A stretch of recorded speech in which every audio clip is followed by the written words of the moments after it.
Hey, look, I'm the king. What the fuck? What the fuck? What the fuck? Get out of here. Goddamn. Why are you in my spawn? Run away. Alright, what's up, guys? This is Hodgiebeats here. Showing you guys the Chivalry beta, or sorry, Chivalry patch beta footage. We're doing a video on the Flails here. Both Flails. There's a faster Flail and a slower Flail. That's what this video is going to be about. 1 second, guys. I have to thank this dude for sticking around, if you know what I mean. Alright, sorry about that. Anyways, if you want to get into the patch beta, all you have to do is go to your Chivalry game, right click it in Steam, go to properties, go to betas, and then opt into the beta. There'll be a little option there, it says opt in or don't opt in.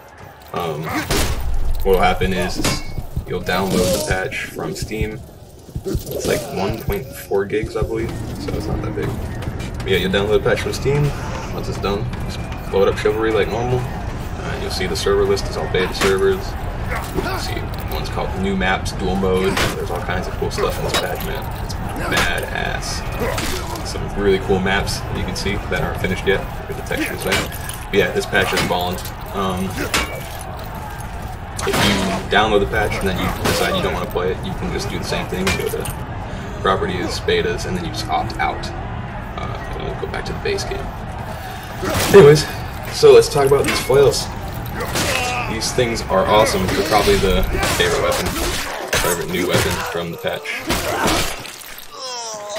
We're going to talk about both flails. We're going to start with the light flail. That's the one you're seeing me use right now. It's spiky. So I believe it's like the Morning Star, since it's spiky, it does 50% pierce and 50% blunt. Now I'm not sure, we don't have any stats to back that up because it's just a beta. But it wouldn't surprise me, because that's the way the Morning Star works. It's also the way that Holy Water works. Those are the spiky maces. So this is a spiky mace, I assume it's the same one.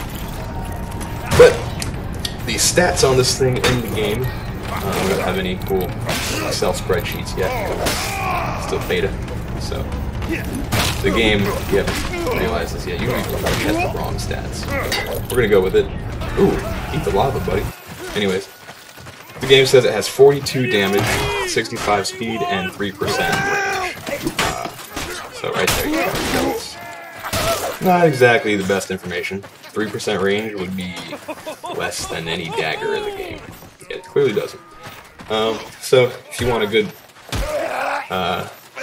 I guess, frame of reference, I feel like the faster mace, faster flail, has about the same range as the flange mace. It also has similar speed. It's pretty similar weapon.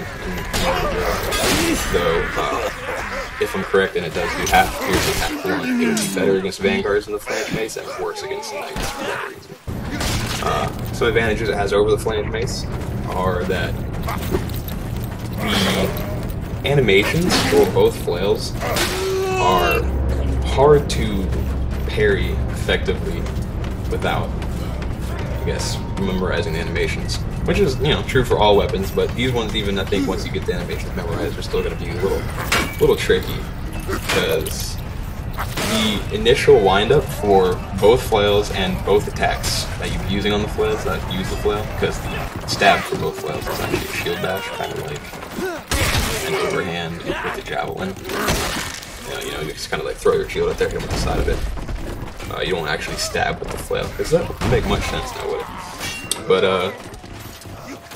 the overhand strike and the horizontal slash for both weapons, animations wind up, they start out the same. What he'll do is he'll pull up his hand, and that animation is the same for both. And then if it's an overhand, he'll continue pulling up his hand. He'll just go straight over his head for a, you know, downward strike. And if he's using a slash, he'll bring up his hand to about the midway point, and then he'll start to fling it, like start to spin it, and come around for that side strike. So the initial animation is actually the same, or if not the same, then very, very similar. So it throws people off. You don't know what they're throwing until they're halfway through their windup. Now, normally you shouldn't be parrying until they're done with their windup, so that you can not get fainted. However, this is a one-handed weapon, and like most one-handed weapons, you actually have to parry a little bit during the wind-up for you to actually get the parry if they're using any type of swing manipulation. So they know what they're doing. They're looking down with their overheads and turning towards you with their slashes. They're going to have to be able to block during the wind-up. So yep, fainting will be a guessing game, which is unfortunate. But even without fainting, like I don't faint as much with the flails, I've noticed. Because you don't have to, because you can just psych people out with the default animations and footwork. It's pretty powerful, because once you do start, mixing in feints and combo feints and other tricks that people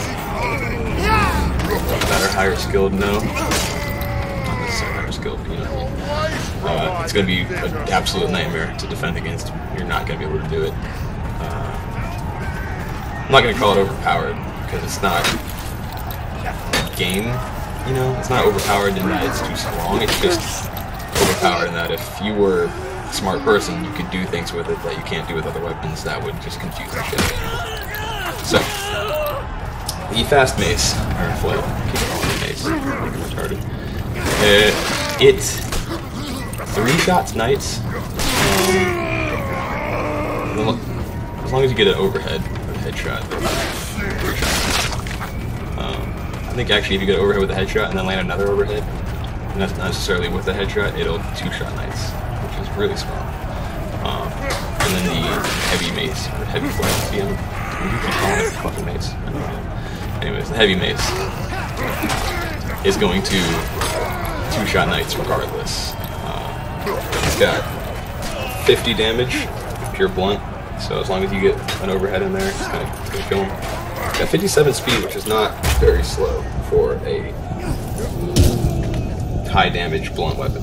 So it's around your Warhammer, the Knight Warhammer. It's similar to that, in that it'll 2-shot most classes, and it's generally a pain to deal with, especially if they're fainting, because you can't hit trade with it; it'll destroy you.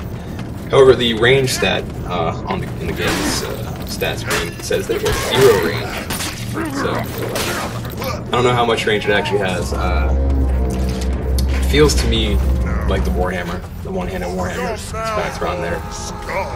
So if you're a Warhammer user, you'll realize that that's decently long for a one-handed weapon.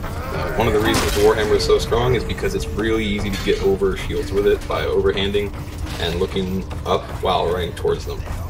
And this is actually the same way with this flail. It's real easy to get around shields with it. Like I said, they're not the longest ranged weapons as far as range, but during their animations when they're stretched out fully, it's really hard to keep the tip on your screen. Like that, actually, if you just saw him hit me through the shield because I didn't keep the tip on my screen. So if people get into face hug distance, it's going to be real hard to actually block them. So that's the advantage both share. I prefer the heavy flail actually. It's got that speed, maneuverability, I guess the word I could use, in that,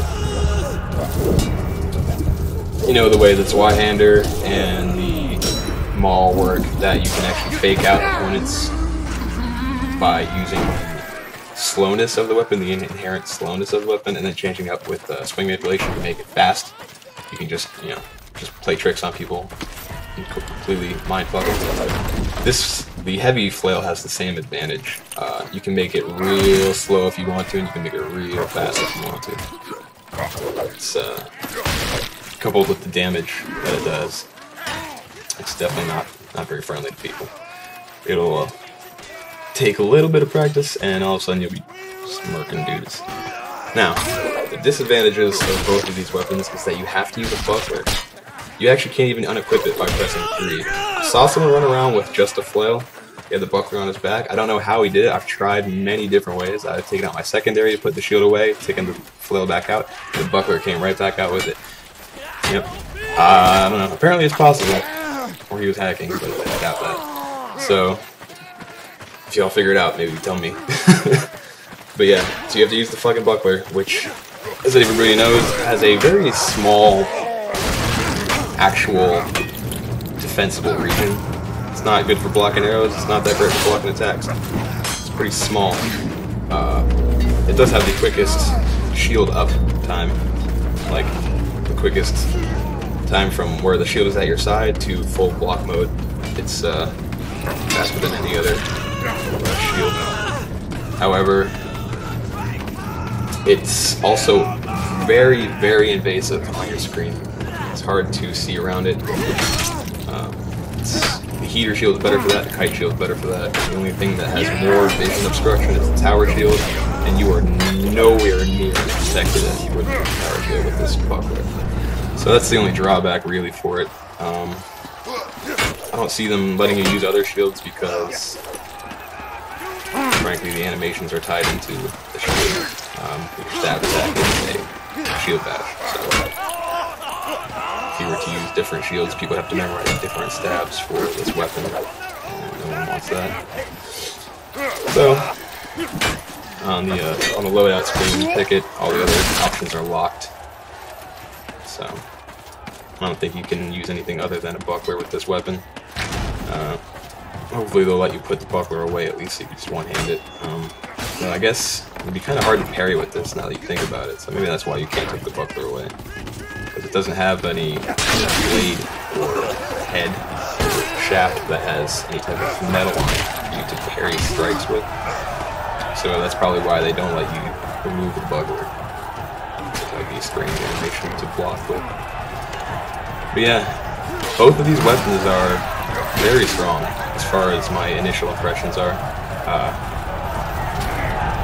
I think most people are going to prefer the heavy one because there's really no drawbacks to it. Like, the speed is nice on the fast one, but it can actually be a liability because when people instinct block, they're going to actually block your strikes because it's so fast. So if you're comboing it right and you're using swing manipulation right, you can attack at about the same rate.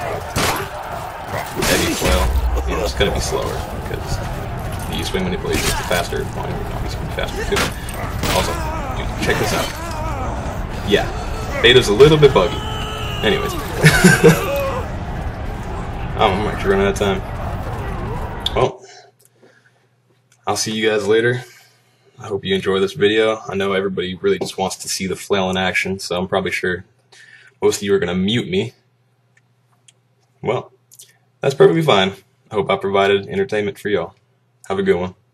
Hodgiebeats is out.